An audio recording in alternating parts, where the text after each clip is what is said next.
Hello, welcome to Trying Times. I'm Carmen, and if you're new here, then hi. We're friends now, and we're just gonna chat about all kinds of stuff. If you're not new here, then you already know what goes on this show. Today's focus is gonna be journaling, and before I get into this, I wanna say that this episode specifically probably would not be happening without the help of some really lovely people that I've chatted with over on the Trying Times Instagram. So if you want to be part of the conversation, then go ahead and follow this show on Instagram at the Trying Times Podcast. I had a couple of really lovely conversations on there just about how journaling has impacted others and it's kind of helped them to release specific patterns and, just kind of help them get rid of old habits that might not have been super productive for them. Generally, in terms of dealing with things like stress or brain fog, and then chatting with them, it just kind of got me thinking because I sort of initially talked about this in one of my very first episodes, and I went over it very vaguely, just as a topic, and I didn't elaborate too much. So this is what this episode will be. As I said, I talked about this in, I think, the very first episode of the show, to be honest, and I focused a lot more on mindfulness and how I'm learning more by just, doing, especially with something like mindfulness. I feel like that's one of the only ways. I think generally, if you want to learn something or learn more about something, one of the best ways to do that is just by trying to physically do it. So, for instance, with something like mindfulness, a really important component can be something like meditation, and that revolves heavily around centering and grounding yourself. And the only way you can learn that, I think, is by physically trying it, right? Like, it's kind of tough to just sit there and be like, I'm mindful right now, without actually kind of putting yourself in a zone or a mindset or, just a position to feel a little more ready to be mindful. So with practice, that becomes easier. But until then, it's something that you kind of have to set yourself up to be ready to try. So for instance, journaling is something that you can read about and in this case, hear about like right now in this podcast episode, or even talk about, again, kind of like right now.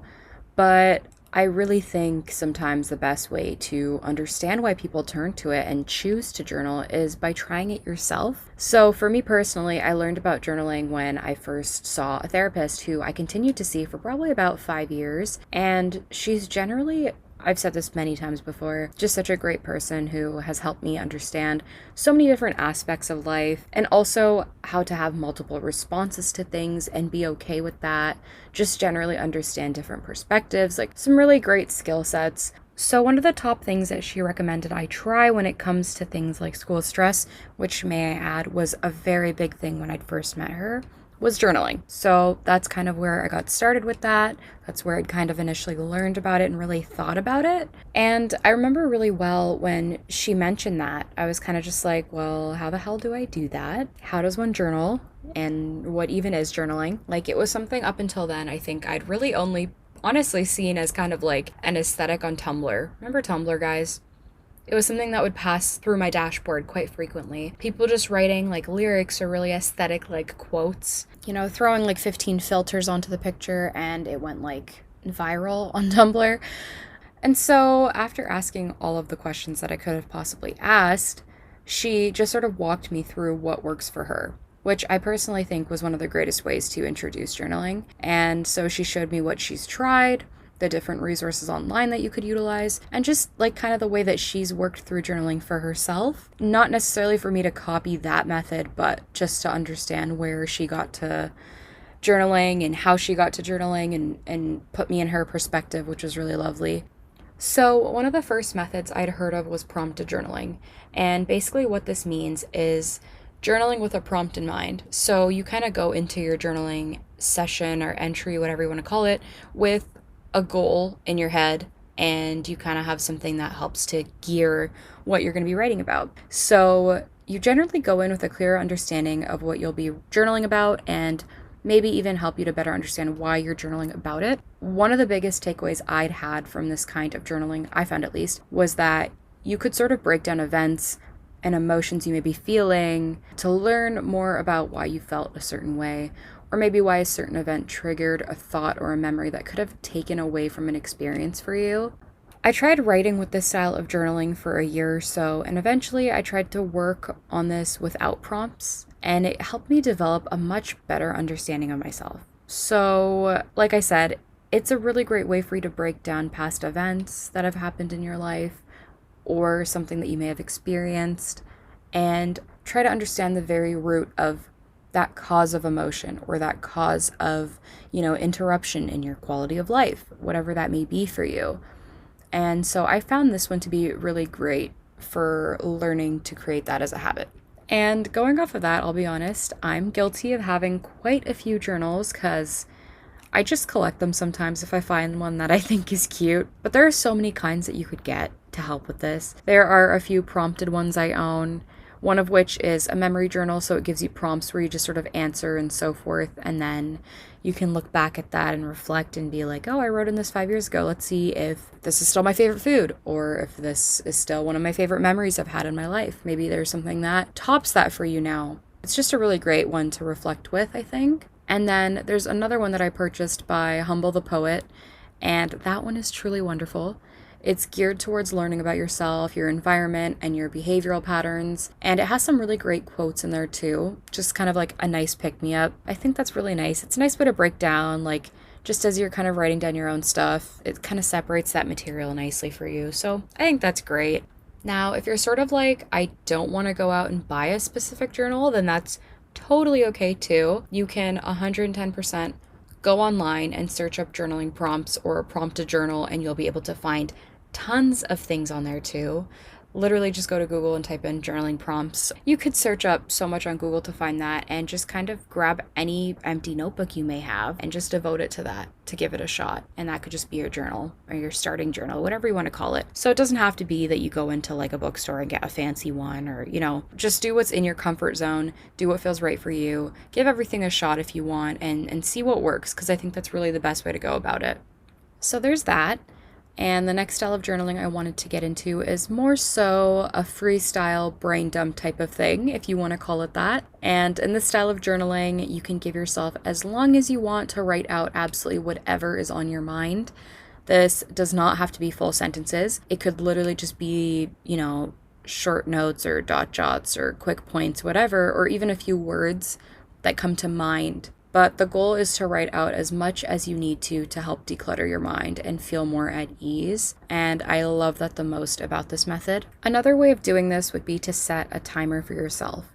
So this could be 60 seconds, maybe a couple of minutes. And then once that's started, write out as much as you can. And this could be about any stressors you may be facing right now, or even simply what you experience throughout your day. The goal is just to write it out pretty much, and now that it's on paper, it's kind of out of your mind. And I just feel like that makes such a difference. So again, this doesn't have to be like a very stressful form of journaling. None of them should be, may I add. But it's something I would recommend doing at the end of your day, kind of even after you've had dinner, or maybe once you've gotten home from work. If you felt like you just dealt with a lot that day and you need to decompress, this would be a really great way for you to kind of turn to something, set a timer for yourself. Again, it could be 60 seconds. If you're really going through it, I don't know, you could do 30 minutes, 60 minutes if you wanted. If you just had a lot that you needed to decompress and get out of your mind, then take as much time as you need. But it's a really wonderful way, I think, at the end of your day to sit down, collect all your thoughts and just kind of pour them out somewhere so that you're not holding on to them, at least in their fullest form. You're able to feel some sort of relief at the end of the day and just kind of rest easy. I think that's really wonderful for that kind of stuff. So I typically turn to this style of writing weekly, just because it's nice to write out whatever I'm feeling and then carry on with the day or the week. It's just a great way to kind of literally get everything out so it's not right there predominantly in your head.